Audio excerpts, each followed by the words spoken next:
Hey everybody, so welcome to our discussion of postmodernism. Now the first thing to say about postmodernism is that it's post-modern, and what that means is postmodernists are actively engaged in a critique of Immanuel Kant. So you can't understand postmodernism unless you have a really good handle on modernism. So here's the problem that drives all of postmodernism. I'm a scientist. I want to do science. I do my scientific experiment, my little test tube here. I find my results, I learn something new and true about the world. But once I do that, once I make my scientific observation, then I have to share it with somebody. I have to speak it. And in order to speak it, in order to share it, I have to learn language. I have to use language. Okay, so far so good. The problem is that language can't do that work. That the words I use do not necessarily correspond, in fact, almost always don't entirely correspond to what it is I've discovered using my scientific experiment. Part of the problem, as we're going to see in this next clip, is that the words themselves are simply too slippery to carry that weight. Let's go to the cinema tonight. You mean the movies? There's that comedy with Sandra Bullock and that one with Robert De Niro. Which do you fancy? I don't care. You don't want to go then? No, I don't care. All right then. We won't go. What did I do? In American, I don't care means I'm happy with either possibility. You can decide because I like both alternatives. If we say I don't care in British English, it probably means we're apathetic. We're not interested. I don't care sounds negative. All right, what's important about that little scene is that the same words, is the recognition that the same words can mean two completely different things. And it illustrates the problem that language always has. That language for science needs it to be precise, but in fact it can't have that precision. And so there's always a gap between what the scientist says and what the information the scientist is trying to convey. If that's true, then we cannot rely, the postmodernist says that we cannot rely on science to tell us absolute truth because it lacks the precision, because it requires language in order to tell that truth. And this creates a substantial problem that postmodernism wants to set out to identify. Not necessarily solve, but definitely identify. Modernism told us that science could always tell us the truth. And so we adopted what philosophers call this meta-narrative. It's this overarching story in which science was going to save us. Science was going to tell us what the truth was. Everyone could rally around science. Everyone could understand and believe the truths that science told us. And as long as that was true, then we had a story to tell ourselves, and we could look forward to a way of understanding who we are in relationship to each other that built on that meta-narrative. Okay, here's a short illustration of how the meta-narrative works. I could have used this last week with modernism as well. Pay attention, it's a short clip, but pay attention to the way in which Picard thinks that science can solve all of our problems. That's what all this is about. A lot has changed in the past 300 years. People are no longer obsessed with the accumulation of things. We have eliminated hunger, want, the need for possessions. We've grown out of our infancy. Okay, compare that clip, especially Picard's assurance that science will tell us the truth, with this clip from The Princess Bride. Hey, how's the city? Huh? I think I'll leave you two pals alone. I brought you a special present. What is it? Open it up.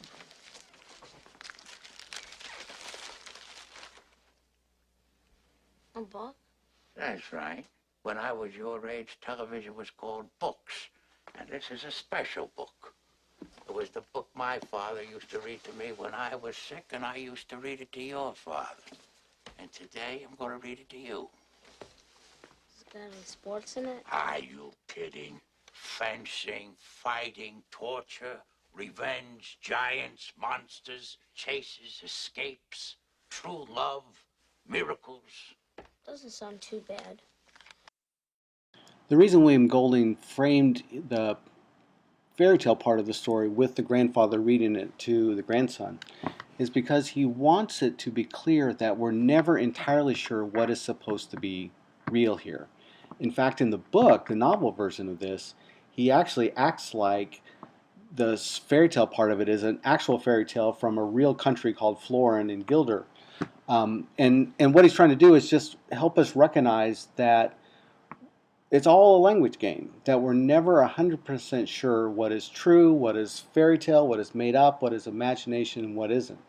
And so he likes this notion that we can sort of play all between these things and never be 100% sure what's real and what isn't. That he ends the story with the grandfather saying, "As you wish," just as Wesley does to Buttercup. It's just another example of that we're always in this kind of language game, which we see in this scene, as we're about to see in this scene, when Fezzik stumbles a little bit on the word inconceivable. Got very good arms. He didn't fall? Inconceivable. You keep using the word. I don't think it means what you think it means. So what happens then is that we lose our stable way of telling the truth, which means that there's no standard for truth anymore, which leads us to scenes like this one from early in President Trump's administration. You're saying it's a falsehood, and they're giving Sean Spicer, our press secretary, gave alternative facts to that. But the point remains. Wait a minute, alternative that facts? And because there's no stable way of telling the truth anymore, the only way we can get truth is from what philosophers will call our tribe. In other words, we learn truth from the people that we associate with. Here are a couple of examples of how that works in American politics. I'm going to show you how politicians have reversed their position on a particular subject depending on who happens to be in power at the time. The President of the United States says, "Stay the course." Stay the course? I don't think so, Mr. President. It's time to face the facts. Last thing before we go here tonight, here's the headline. Lindsey Graham coming out in favor of calling witnesses during an impeachment trial. Why do you need a witness? The whole point that we're trying to make is that in every trial that there has ever been in the Senate regarding impeachment, witnesses were called. Oh, that explains what was going on. That was 1999 Lindsey Graham when he was impeachment manager in the Clinton impeachment. This was him tonight on Fox News. If you want a witness, then do what Ted Cruz says. Everybody gets witnesses. If you want to turn the trial into complete circus, you're allowed to do that, but not with my vote. What most postmoderns recognize is that our society doesn't care about truth. What it cares about is power. The question for us is not whether we're right, the question is whether we win.